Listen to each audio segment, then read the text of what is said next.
في ظروف الحرب تكون السلطة المحلية هي الأكثر قرباً من المواطنين، وهي الأكثر قدرة على الحركة في وسط المواطنين.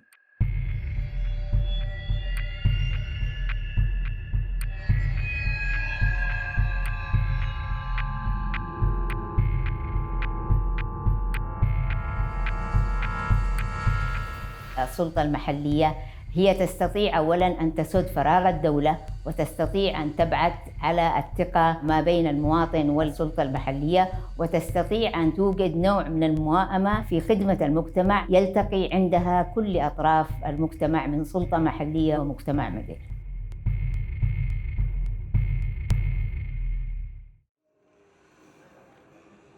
الآن نعيش في ظل ظروف استثنائية في المجتمع اليمني، وهنا نأتي للمجالس المحلية، وربما هي لا تأتي على تصميم واحد.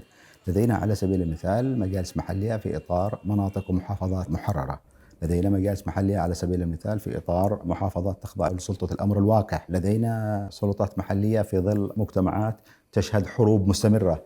يعني على سبيل المثال الآن المشاكل التي توجد في محافظة مثل عدن على سبيل المثال كعاصمة مؤقتة لليمن تختلف عن المشاكل التي تواجهها محافظة الحديدة التي تعيش الآن حالة حرب، تختلف عن المشاكل التي تعانيها على سبيل المثال محافظة مثل مأرب أو حضرموت التي تتمتع بنوع من الاستقرار النسبي أو ما إلى ذلك.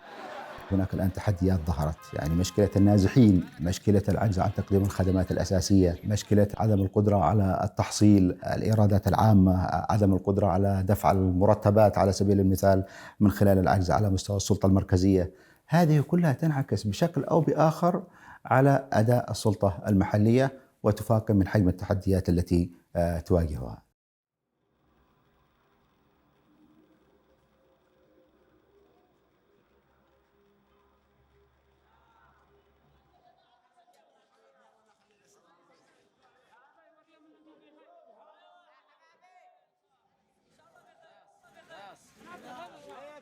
المواطن يتطلع إلى خدمة أفضل في هذه المرحلة، لكن السلطات المحلية ما زالت قاصرة عن تقديم هذه الخدمة بسبب عدد من العوامل الإدارية والمجتمعية والأمنية بدرجة رئيسية. انتشار الفساد يعتبر عامل مهم يكبل الإدارة المحلية ويكبل المجتمع، ويدعو إلى انتشار مزيد من الفوضى في كل مناحي الحياة. في الظرف الراهن من الضرورة بمكان أن تقوم الحكومة المركزية بدعم قدرات السلطة المحلية كي تجعلها قادرة على الاستجابة على سبيل المثال لعملية النازحين، لعملية الإغاثة، لعملية الوفاء بأبسط متطلبات الخدمات الأساسية التي يحتاج إليها المواطن. هذا شرط أساسي كي تستطيع السلطة المحلية أن تمارس أعمالها في مختلف المحافظات. في المقابل على السلطة المحلية أن تعمل بإيجابية مع السلطة المركزية فيما له علاقة بالموارد السيادية.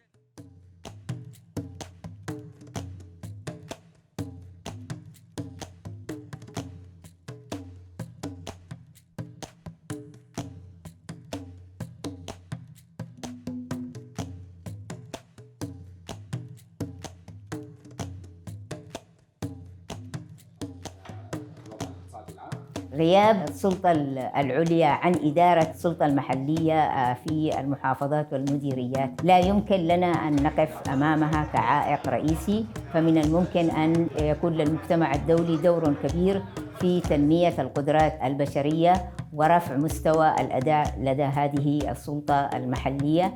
وكل ما نحتاج إليه هو آليات مختلفة تماماً في إدارة المدن اليمنية في مرحلة الحرب.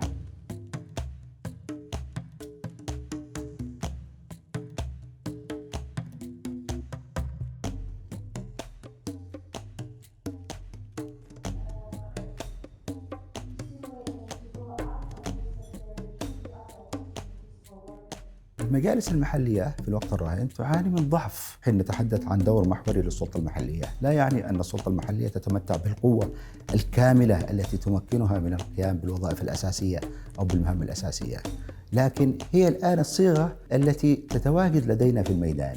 لكن الحديث عن السلطة المحلية وفقا للمهام الأساسية ووفقا للبنية التنظيمية الراهنة، أنا أعتقد بكل المقاييس أنها بحاجة إلى إعادة هيكلة وبحاجة إلى إعادة تنظيم علاقاتها بالسلطة المركزية من خلال تطوير وظائفها الأساسية في المستقبل. فكرة السلطة المحلية كانت هي جزء من الإدارة المحلية. أنا أعتقد أنه في المستقبل من الضروري بمكان أن نفكر ليس في قضية الإدارة المحلية ولكن في قضية الحكم المحلي.